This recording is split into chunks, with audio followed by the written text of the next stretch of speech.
Olá, meus alunos, tudo bem com vocês? Bom, a aula de hoje vai ser sobre redação, texto reivindicativo, ok?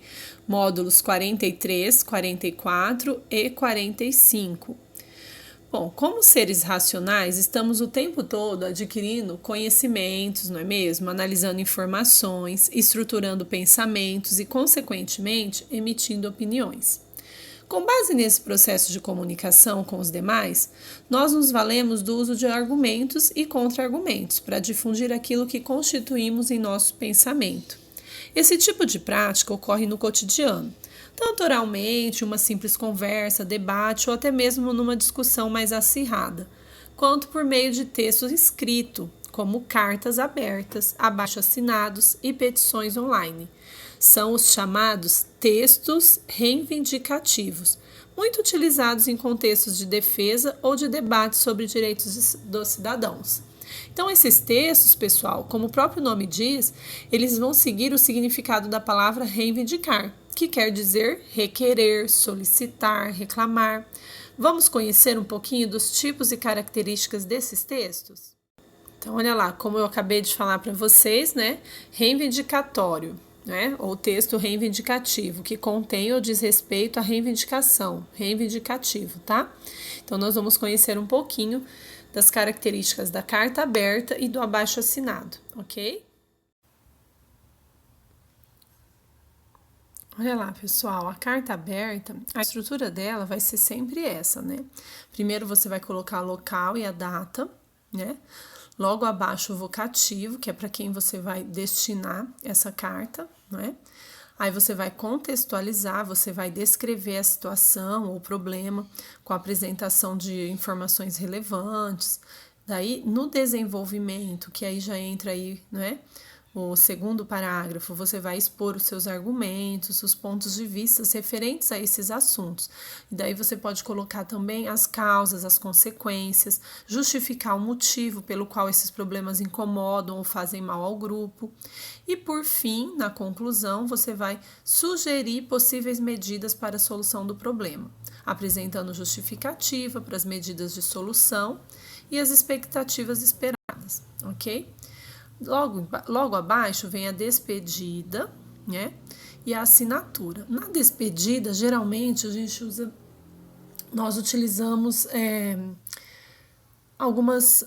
alguma formalidade, por exemplo, sem mais, aguardo uma resposta, espero que compreenda a situação, frases que envolvam, né? Frases que envolvam o leitor, ok? E a assinatura.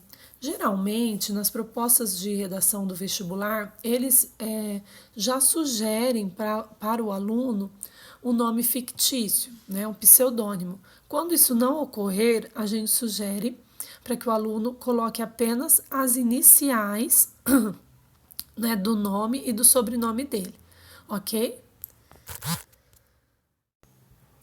Olha lá, pessoal, um exemplo de carta aberta.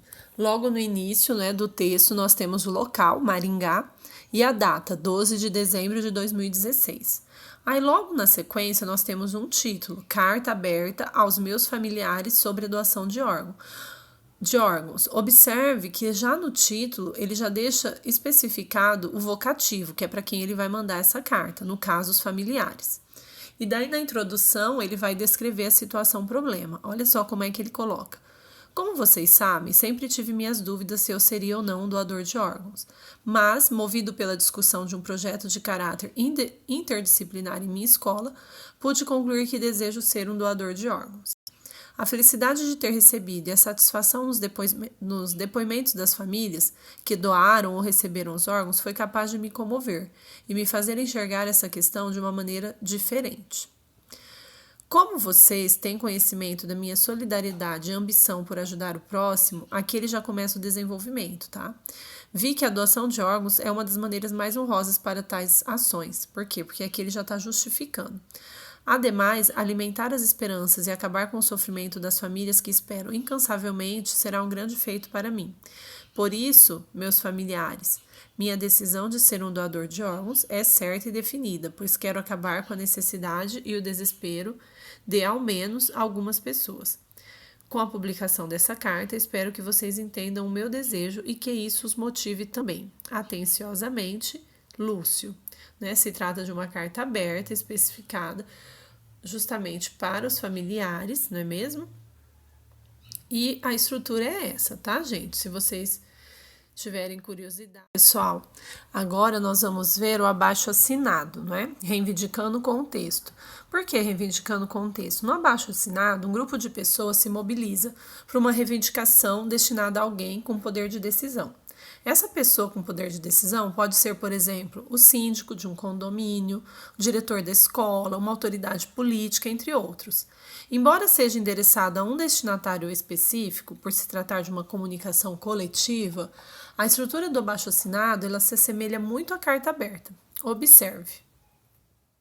Vamos ver sobre o abaixo-assinado, né? A estrutura do abaixo-assinado. Observe que ele tem um vocativo, que tem que conter o nome do destinatário ou o cargo acompanhado do respectivo pronome de tratamento, dependendo do grau de formalismo e da posição ocupada perante a sociedade. No corpo do texto tem que constar a exposição do problema apontado, seguido de uma argumentação convincente, né, que se justifique.